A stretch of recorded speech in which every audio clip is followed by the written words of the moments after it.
어떻게 움직였는지 과정을, 상황을 이해를 하시고 문제를 푸셔야 돼요. 그래서 꼭 요걸 체크를 하셔야 됩니다. 알겠죠? 자, 여러분 반갑습니다. 수학도사 박승채입니다. 다들 건강히 잘 지내고 계시죠? 다들 힘들 내시고 이것저것 노래 하여튼 다사다난합니다. 그죠? 다들 힘내시고 아자아자. 자, 오늘은 선생님이 미분 쪽에 대해서 미분 파트 쪽에 대해서 속도, 가속도 얘기를 한번 해볼게요. 자, 어려운 얘기가 아니니까 잘 정리하시면 앞으로 틀릴 일이 없습니다. 알겠죠? 자, 한번 출발해 봅시다. 자, 위치 함수라고 해서 선생님이 x of t라고 써놨습니다. 그러니까 이거는 어떤 식에 대해서 좌표를 알려주는 함수예요. 근데 분명히 우리가 수투 파트에서 다루는 속도, 가속도 얘기는 일직선상에서 움직이는 것만 따지십니다. 알겠죠? 그래서 얘가 이렇게 가고 뭐 이렇게 움직이고 막 하겠죠. 이 과정에 대해서 이 x of t라고 하는 값의 의미는 좌표, 위치. 그러니까 t에다가 얼마인가를 집어넣으면 이 점에서의 뭐 어딘가 0이 있다고 치고 그 점의 좌표를 알려주는 함수라고 생각하시면 돼요. 알겠죠? 자, 그런데 이제 속도 함수. 이 속도 함수라고 하는 건 어떤 속도를 알려주는 함수입니다. 근데 이 속도 함수가 가장 중요해요. 왜 중요하냐? 이 속도 함수에서 얘가 플러스 방향이면 이렇게 움직이고요. 마이너스 방향이면 이렇게 움직입니다. 좌표에서. 그러니까 이 좌표상에서 속도가 플러스면 오른쪽, 마이너스면 왼쪽 이렇게 움직이는 과정을 나타내줘요. 그러다 보니까 이 속도 함수를 알면 우리가 어떻게 움직였는지 상황 파악이 되십니다. 자, 문제를 풀실 때 가장 중요한 건 이 점이 어떻게 움직였는지 과정을, 상황을 이해를 하시고 문제를 푸셔야 돼요. 그래서 꼭 요걸 체크를 하셔야 됩니다. 알겠죠? 자, 말 그대로 이제 가속도 함수라고 하는 건 속도가 가속, 그러니까 속도가 더 붙으면 힘이 뭐 속도가 2였는데 3, 4 이렇게 증가를 하면 플러스 값이 되는 거고, 속도가 2, 1, 2분의 이렇게 줄어들면 이건 마이너스가 되고 이런 과정입니다. 알겠죠? 말 그대로 가속도. 됐죠? 자, 그런데 자, 이 속도라고 하는 거 한번 생각을 해봅시다. 속도. 어떤 좌표 평면상에서 내가 t축을 하나 그려주고요. 여기다가 x of t라고 해서 좌표를 가리켜주는 함수가 있다고 합시다. 그럼 t라고 하는 건 이제 음수가 될 수는 없으니까 뭐 얘가 뭐 이렇게 막 움직이겠죠. 이렇게. 그죠? 근데 이 함수 값은 좌표를 가리켜주는 함수란 말이야. 그런데 어딘가 점을 하나 찍고 이 점을 찍어서 이 점과 이 점을 잇는 직선의 기울기를 한번 생각해 봅시다. 일명 평균 변화율인 것이 평균 변화율. 이해할 수 있죠? 뭔 말인지. 자, 이 평균 변화율이라고 하는 거 생각을 해보면, 자, 시간당 좌표, 이 좌표, 그쵸? 좌표에 대한 비례값이지. 나누기값, 분수값이라고, 그치? 이게 바로 평균 변화율인데, 수학적으로 요 기울기를 따지면 우리는 뭐라고 하냐면 평균 속도라고 해요. 뭐라고 한다고? 평균 속도. 그쵸? 어떤 주어진 시간 사이에서 좌표값이 얼마나 변했냐, 그 나누기 값을 우리는 평균 속도라고 한다고. 됐지? 자, 근데 이 평균 속도는 물리에서만 따지십니다. 그래서 여기를 t1, t2라고 쓰고, 그럼 이 점이 x of t1, 그 다음 이 점의 좌표를 x of t2 이렇게 표현을 하겠죠, 우리가. 그죠? 자, 그러다 보면 이제 이 과정의 진행이 이런 식으로 가요. t2 마이너스 t1분의, 그죠? 자, x of t2 마이너스 x of t1 이렇게 진행되면 이게 평균 속도인 거야. 그런데 수학에서는 평균 속도를 다루지 않습니다. 이건 물리에서 달라요. 이해했죠? 자, 그래서 수학에서는 뭘 따지냐? 이 점에서 순간 속도. 그럼 순간 속도라고 하는 건 접선의 기울기인 거야. 그걸 식으로 나타내면 여기다 뭐 붙여야 돼? 리미트 t2가 t1으로 간다라고 써야 되는 거고. 그러면 결국 이 진행이 뭐가 되는 거야? 미분값 되는 거지. 뭐가 된다고? 미분 된다고, 미분. 그래서 이 접선의 기울기 값이 곧 v of t, 속도 그래프가 나오세요, 속도. 이게 의미입니다, 이 과정이. 여러분들은 더 이상 더 이하도 필요한 게 없어요. 여기까지입니다. 그러니까 우리는 위치 함수라고 하는 걸 미분을 하면, 미분을 주면 속도 그래프가 나와요. 자, 똑같은 논리로 시간당 속도의 변화율, 똑같은 논리를 접근하면 이게 바로 가속도가 되십니다. 그래서 속도 그래프를 한 번 더 미분하시면 가속도 그래프가 나와요. 우리는 여기까지만 이해를 하시면 수학 2를 접근하는 데 있어서 아무런 문제가 생기지 않습니다. 이해하셨어요? 이게 다예요. 뭔가 대단한 의미가 있는 게 아니라고. 우리는 순간 속도만 다루어. 순간 속도만. 그게 바로 뭐다? 미분. 그러다 보니 그게 뭐가 된 거다? 시간당 좌표의 변화율을 미분한 거. 순간. 그래서 이게 미분값 되는 거다. 그게 바로 뭐다? 속도이다. 까진 거야. 됐죠? 한번 이해를 잘 해보세요. 아무것도 아닙니다. 의미 자체가. 자, 그래서 선생님이 예제를 한번 풀면서 정리 한번 해드리겠습니다. 자, 첫 번째 예제. 2005년도 꽤 오래된 문제죠. 고3 수학시험 문제였는데 이런 문제 등장하면 거의 다 4점이 등장해요. 별것도 아닌데. 자, 한번 봅시다. 무슨 얘기인지. 자, 원점을 동시에 출발해서 수직선 위로 움직이는 두 점 PQ가 있다. 그때 P라는 점의 T분의 좌표를 X1, 그 다음에 Q라는 점의 좌표를 X2라고 하자. 그럴 때 이렇게 함수가 주어져 있는 거예요. 내 말 이해했죠? 그럼 이건 뭐다? 좌표 함수다. 위치 함수이다. 그래서 X1 of T. 사실은 이제 X1이라고만 나왔는데 우리는 이제 이런 표현을 쓰는 게 더 나은 겁니다. 아무래도 이과생이고 하니까 X1 of T라고 하면 2T의 3승 마이너스 9T 제곱. 이렇게 진행된 거지. 자, 우리는 이걸 미분하시면 뭐가 나온다? 속도 함수가 나온다. 그래서 미분하면 V1 of T라고 쓸게요, 선생님이. 자, 미분하면 6T 제곱 마이너스 18T. 그래서 좀 더 정리를 했더니 얘가 T-3 이렇게 진행되겠네.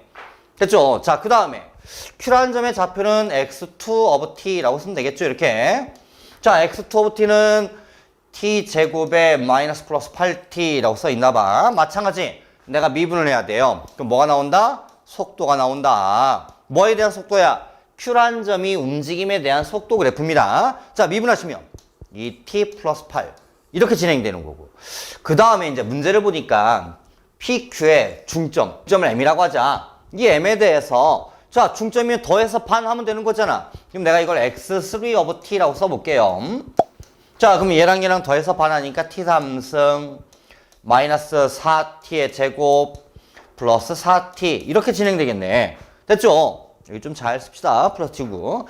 자, 마찬가지 미분해서 V3 of T라고 써줄까 이렇게. 자, 미분하면 된다고. 그럼 3T 제곱 그래서 마이너스 8T 플러스 4 이렇게 진행이 되더라. 자, 그래서 우리는 이제 뭘 한 거야? 속도 얘기를 다 하면 속도. 요게 속도고 요게 P의 속도고 Q의 속도고 이게 바로 중점 M에 대한 속도인 거고. 자, 이제 뭐 물어봤어요? 움직이는 방향이 바뀌는 횟수야. 그쵸? 움직이면 방향이 바뀐다는 건 속도가 0 되는 거야. 그러니까 속도가 플러스에서 마이너스를 간다든지 또는 마이너스에서 플러스로 바뀔 때 속도가 바뀐다고요. 그래서 얘를 정리하면 어차피 0이라고 하는 건 출발점일 거고 이게 3에서 바뀌지 3에서.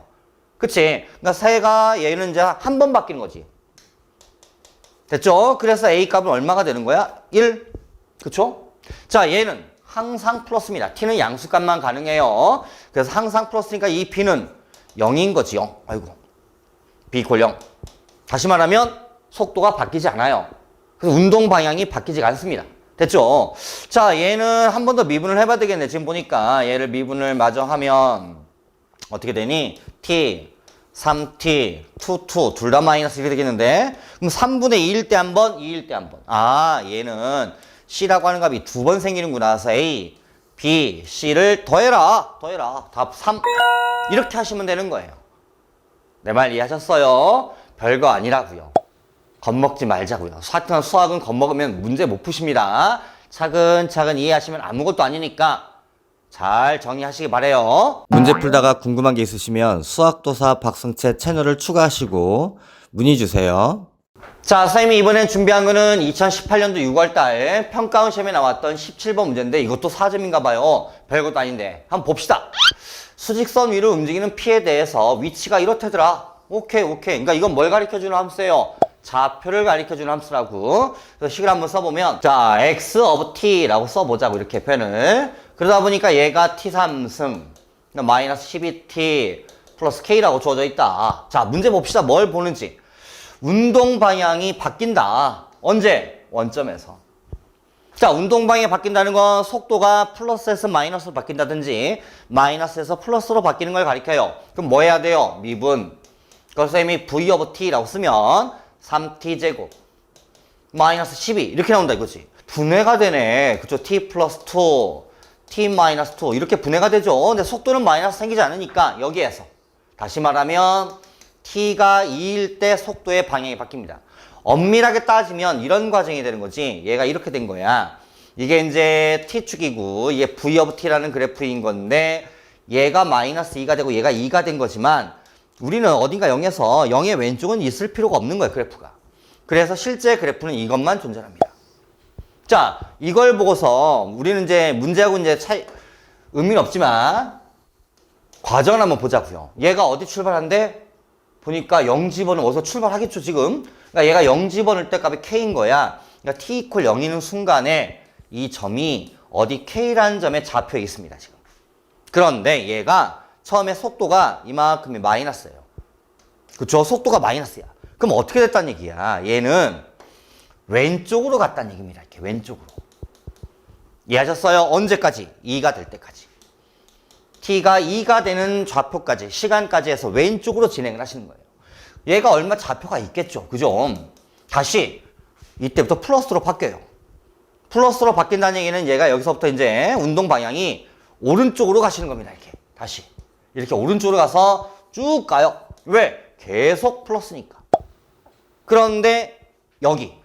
그쵸? 얘가 여기. 운동 방향이 바뀌는 위치. 그쵸? 근데 여기가 지금 문제에서 원점이래 들어가게 된 거야. 그렇다면 K가 얼마입니까? 이게 문제지. 그래서 실제 과정은 속도 그래프를 보셔야 여러분들이 어떻게 움직였는지 상황 파악을 할 수 있다는 거지. 이걸 반드시 하시면서 문제를 푸셔야 돼요. 이걸 안 하고 공식만 갖고 답을 내려고 하니까 어려워지는 거라고. 됐지? 자, 그래서 그럼 뭔 말이야? 2 집어넣을 때. 얘가 아까 2였잖아. 이 점의 좌표가 0 되면 된다는 거지. 그럼 2를 집어넣어야 저기다가. 그래서 x of 2 하고 2를 집어넣어보자 이거죠. 2 집어넣으니까 얼마 떨어집니까? 8 마이너스 24 플러스 k. 이게 바로 2일 때의 좌표인데 얘가 0 나와야 된다. 그게 바로 원점이다. 이 말인 거지. 됐어요? 그럼 k 구하면 얼마 나와요? 16. 뭐 이렇게 나오겠네. 됐어요? 이게 의미예요. 이런 거 나와도 4점이라고요. 알겠죠? 겁먹지 말고. 다음. 자, 선생님이 이번에는 세 번째 예제를 준비했는데 이것도 상당히 오래된 문제입니다. 자, 2008년도 6월달 평가원 문제 12번이었어요. 자, 근데 이것도 4점이었습니다. 근데 이거 보니까 교과서에도 이 문제가 있더라고. 한번 이해해 봅시다. 자, 그림과 같이 평평한 바닥에 60도의 각을 이루어진 경사면. 여기를 가리키는 거네. 그치? 이게 경사면이 있나 봐, 이렇게. 그런데 반지름의 길이가 0.5짜리 공이, 이 공이 여기 중심, 여기 끝에 라인에 딱 라인에 수직으로 서 있나 봐요, 지금. 그래서 이 말인 것 같고, 그때 여기 높이가 21m라고 주어져 있는 것 같고. 됐죠? 자, 이 공을 자유낙하, 떨어뜨리겠다는 얘기지. 그럴 때 떨어뜨렸을 때의 t초 후에 높이를 이렇게 주어졌다고 하자. 그러니까 이게 무슨 뜻이야? 1 집어넣게 되면, h에다 1 집어넣으면 1초인 순간에 높이가 떨어집니다. 1로 보면 얼마 나와요? 16 나와요. 그러니까 공이 떨어지다가 이렇게 t가 1초가 되는 순간 이 공에 대한 높이는 16이다. 이런 뜻이에요. 이게 높이를 가리켜주는 함수라고요. 다시 말하면 위치 또는 좌표를 가리켜주는 함수라고 보면 되는 거지. 됐죠? 자, 그런데 자, 물어보는 문제 봅시다. 공이 경사면과 처음으로 부딪힐 때 충돌하는 순간에 공의 속도가 얼마냐? 속도 얼마냐? 속도 미분하면 된다. 이해했어요? 그러니까 우리는 얘를 미분하시면 됩니다. 미분하시면 뭐가 나와요? 속도가 나와요. 그래서 미분을 해서 v of t라고 나타내주면 21 지워지고 마이너스 10t 이렇게 나오는 거지. 됐죠? 근데 얘가 다시 공이 이렇게 떨어지다 보면 이 경사면과 처음에 충돌하는 순간이라고 그랬거든. 그때가 언제냐를 찾아야 되는 거야. 그래서 여기다 집어넣어서 답을 내야지. 이해했죠? 자, 공이 떨어지다 보면 아마 이렇게 좀 더 잘 그려볼까? 자, 이 경사면하고 이렇게 해서 부딪힐 때가 있겠죠. 근데 이 공의 반지름이 얼마라고 그랬냐면 이 각이, 이 길이가 우리 0.5라고 그랬거든, 이거. 얘가 0.5입니다, 0.5. 됐어요? 근데 이게 60도짜리니까 이쪽으로 생각하시면 얘가 30도가 나오세요. 그럼 이 길이는 1인 거지, 1. 됐죠? 그러니까 높이가 1 되는 순간에 딱 만나요. 되셨어요? 그럼 높이가 1 된다는 건 여기다 확인해 봐야지. 그치? 그래서 높이가 1 된다. 여기죠, 여기. 그럼 높이가 1 나온다는 얘기는 h값이 1 나온다는 얘기잖아. 그럼 t가 얼마냐 이거지. 물론 t는 양수만 가능하니까 2를 집어넣으셔야 계산해서 1 나오세요. 아, 얘가 부딪히는 순간이 2초인 순간에 부딪히는구나. 그때 뭘 구하라고? 속도 구하라고. 그러면 여기다 뭐 집어넣으면 돼? 2만 집어넣으면 돼. 그래서 답은 마이너스 20. 이렇게 되는 문제라는 거죠. 그러니까 문제를 풀 때, 자, 우리가 뭐부터 해야 돼요? 자, 미분한 게 속도다. 좌표함수를. 자, 그건 이해를 하셔야 되는 건데, 항상 문제를 푸실 때는 상황 이해를 좀 하시면서 문제를 푸시는 겁니다. 그럼 별거 없다는 거지. 잘 됐죠? 자, 연습 잘 해보시고, 다음부터 이 속도, 가속도 얘기는 절대 틀리시면 안 되는 얘기니까 반드시 정리 잘 하시고, 자신감 한번 으쌰으쌰 가지시기 바랍니다. 자, 오늘도 가시기 전에 좋아요, 구독 누르는 거 잊지 마시고요. 채널 추가해서 많은 도움을 좀 받기 바랍니다. 여러분들이 많이 질문하시면 선생님이 성심성의껏 최대한 답변을 잘 해드리도록 할게요. 자, 오늘도 여기까지 수업하겠습니다.